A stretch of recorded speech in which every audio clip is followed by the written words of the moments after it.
Salut tout le monde, je veux faire passer un message à travers cette vidéo. Je dis directement, je suis pas là pour me plaindre, je suis pas là pour faire mon Calimero. Je veux juste partager mon expérience, vous décrire mon ressenti et vous expliquer ce qui s'est passé parce qu'il y a des gens qui sont pas forcément au courant. Donc aujourd'hui, nous sommes le 19 juillet 2022. Et le 17 juillet 2022, donc il y a 2 jours, j'ai subi un accident de moto. Avec ma copine qui était derrière en passagère. Déjà malheureusement, ma GoPro ne filmait pas. Je n'avais plus de batterie. Erreur de ma part. J'aurais dû recharger les batteries au fur et à mesure pour ne serait-ce qu'avoir un rush de l'accident. Ça aurait pu peut-être m'aider, même si je suis en droit dans l'accident, ça aurait peut-être pu m'aider, je ne sais pas. Voilà. Donc, l'accident s'est déroulé il y a 2 jours. J'étais en moto, forcément, avec ma Honda Shadow 600 de 1994. J'étais parti faire un week-end camping dans les Ardennes avec ma copine. On passait un super week-end. J'étais vraiment heureux avec elle. On était vraiment très heureux d'être à deux en moto, faire du camping dans un cadre magnifique. On était dans un camping au bord d'une rivière, c'était top. Tout le week-end, on a roulé en bécane sur des routes de folie, on a fait des randonnées de folie. On a passé un super week-end et ma chérie, je sais que tu regardes mes vidéos, sache que je t'aime et j'ai vraiment passé un super week-end avec toi. Je te fais plein de gros bisous. Toute bonne chose a une fin, il y a un moment où il faut reprendre la route pour rentrer.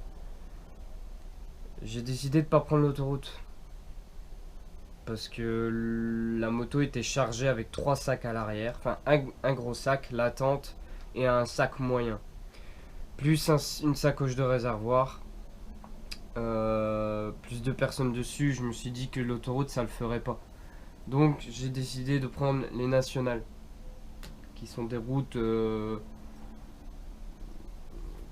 assez limitées en termes de vitesse. On roule à 90, 90 pour les Français. On roule à 90, 90 maximum. Puis tout le long, je roulais tranquille, 80, 90. Je croisais plein de motards qui roulaient comme des tarés dégénérés, qui doublaient dans des côtes alors qu'ils avaient aucune visibilité, qui roulaient à plus de 120. Après, chacun roule comme il veut, je dis pas, mais il y a des motards, c'est vraiment des tarés dégénérés.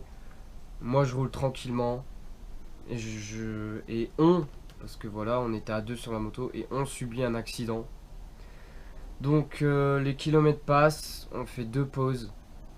Ça s'est passé après la deuxième pause au niveau de Mons, en Belgique. Plus précisément à Glun. Je roulais tranquillement, c'était national mais dans une zone à 50. Je roulais sûrement à 45-50 tranquillement. Derrière moi une Citroën C3 bleue. La voiture ne me collait pas au cul, mais elle ne respectait pas sa distance de sécurité. Ça, la dernière fois que je l'ai vue dans le rétroviseur, elle n'avait pas sa distance de sécurité. Il y avait 2 feux rouges à même pas 50 mètres d'intervalle. Je passe le premier. Au moment où je passe à côté, il était vert. Enfin, il était vert et au moment où je passe à côté, il passe à l'orange. Mais voilà, je peux pas m'arrêter vu qu'au moment où je passe, il passe à l'orange. Et par réflexe, je regarde mon rétroviseur et je vois la voiture passer ce feu. Donc sur le coup, je me suis dit, bah la voiture elle a grillé le feu orange, voire le feu rouge. Mais je voulais me reconcentrer sur ma route, sachant qu'il y avait un deuxième feu rouge, à même pas 50 mètres. L'autre feu était rouge. Je freine. Et à la seconde où je me suis arrêté, on s'est fait démolir par l'arrière. Donc la voiture nous est rentrée dedans. La voiture a encastré la moto. Donc a encastré l'arrière de la moto. La moto est restée droite. On a été traîné sur au moins 3 mètres, je pense. Et ensuite, on est tombé par terre. Sur le coup, le premier choc, c'est vers l'arrière. Donc moi, j'ai en- j'ai senti la force de l'impact.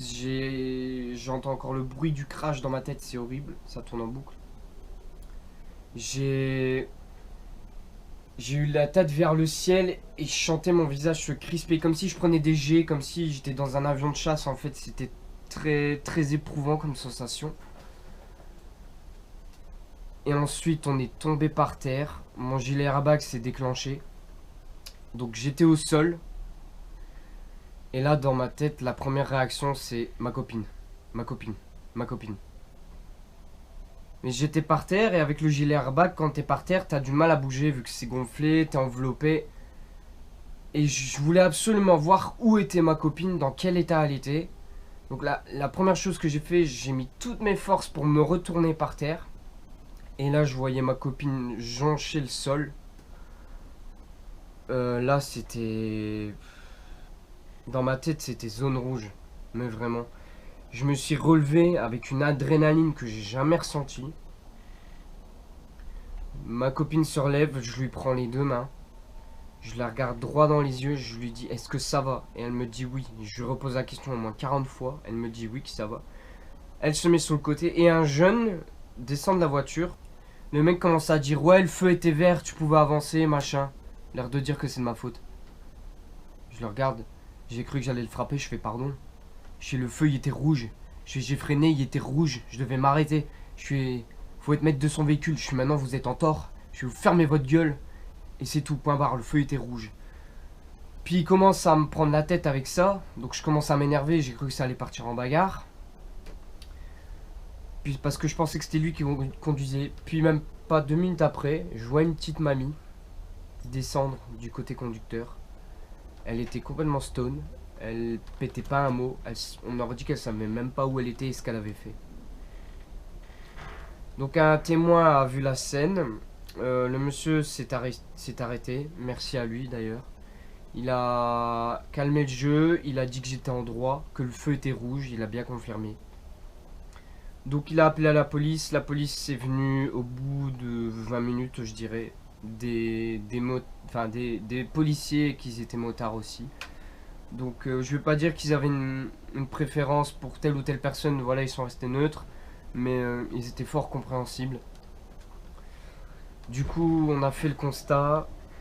Test d'alcoolémie. Les deux parties étaient safe.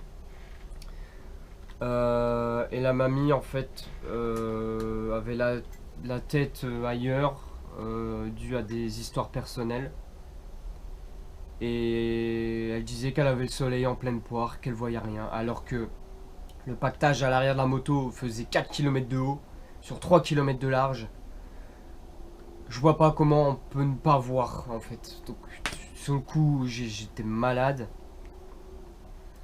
J'étais malade de ça, je voyais ma copine qui pleurait, qui était pas bien. Sur le coup, je voulais pleurer aussi, mais je montrais pas que j'étais pas bien pour pas la paniquer. Sur le coup, moi, zéro douleur, puis petit à petit, ma copine commençait à avoir des douleurs, donc elle s'est assise à l'ombre. Euh, la fille de la mamie est arrivée, elle était infirmière, elle a regardé deux trois trucs sur ma copine, au niveau de sa nuque, de sa tension, tout ça. Les policiers sont restés avec nous très longtemps, ils nous ont pris en charge d'ailleurs, encore merci à eux. C'est pas facile d'être flic, mais j'ai beaucoup de respect pour ces deux policiers, vraiment. Je les remercie beaucoup. Ensuite, la dépanneuse est arrivée, le dépanneur a attaché la voiture. On était à 4 à tenir la moto pendant que la voiture remontait avec le treuil. On a réussi à désincarcérer la moto de la voiture. Mais l'arrière de la moto était complètement encastré dans la voiture. Et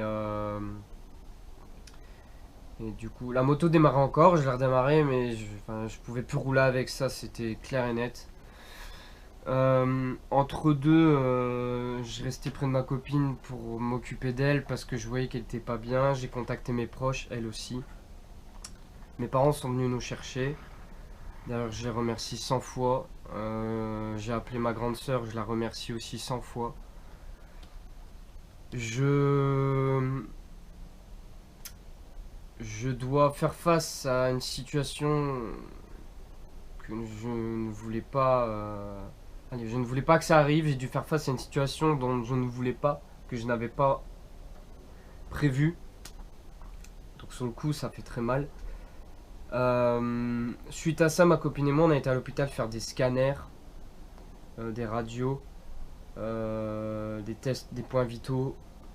On n'a rien de cassé. Vu le choc qu'on a pris, je suis choqué qu'on ait rien de cassé. L'équipement nous a sauvés de beaucoup de séquelles, je pense. Après moi j'aurais eu des séquelles, je m'en fous. C'est vraiment ma copine le plus important. Je suis vraiment content qu'elle ait rien. Je suis vraiment content qu'elle ait rien. Et je m'en serais voulu si elle avait quelque chose de cassé ou quoi. Même si c'était pas de ma faute, enfin je sais pas, je m'en serais voulu. Donc là ça fait 2 jours qu'on a subi l'accident. Elle physiquement ça va. Bon, elle a quand même des douleurs, mais ça reste que musculaire en fait, donc ça va prendre quelques jours. Moi, ça va aussi.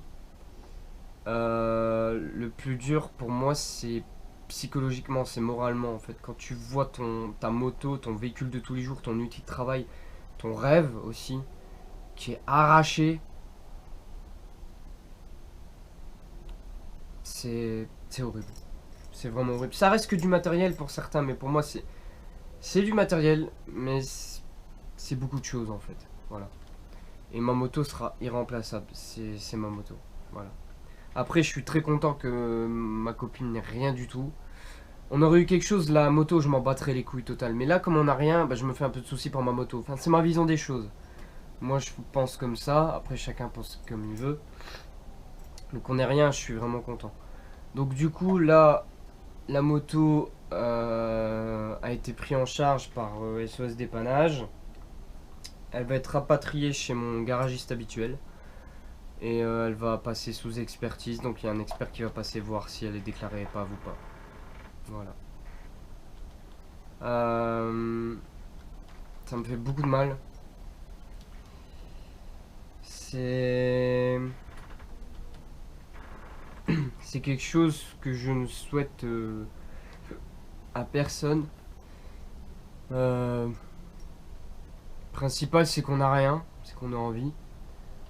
Je tiens à remercier tous les gens qui nous ont envoyé des messages de soutien à ma copine et moi, parce que ça fait vraiment plaisir. Je tiens à remercier tous mes amis qui ont pris de mes nouvelles. Donc pour l'instant, l'assistance est terminée. Bon, j'ai encore la 125 pour dépanner, mais enfin, ma 125, je l'ai gardée, voilà, c'est qu'il y a des raisons. Mais ma 600, c'était vraiment aussi une sacrée moto, quoi. Donc, pour l'instant, je vais attendre ce qui va se passer avec l'expert. Et je vous tiendrai au courant. Il y aura, après cette vidéo, il y aura sûrement une grosse pause au niveau des vidéos parce que je vais partir en vacances. Tant que l'expertise se fasse, voir ce que je fais et tout.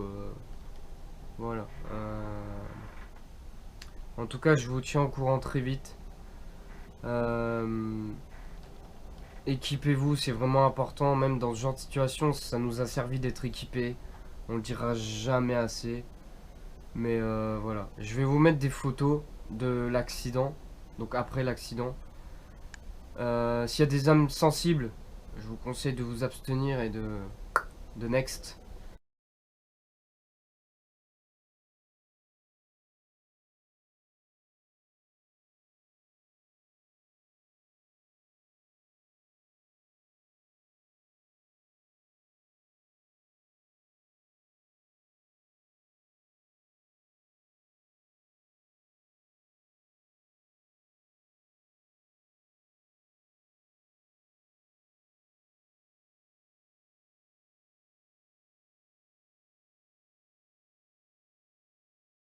Mais voilà, je vous cale les photos. J'en ai terminé pour les explications, j'en dirai pas plus. De toute façon, j'ai rien d'autre à dire de plus. Et voilà, prenez soin de vous, faites vraiment attention sur la route. Ça arrive en très peu de temps quand on s'y attend le moins. Et ça change une vie, ça change un homme. Donc voilà, soyez très vigilants. Prenez soin de vous. À bientôt, dans de meilleures circonstances, j'espère. Et voilà.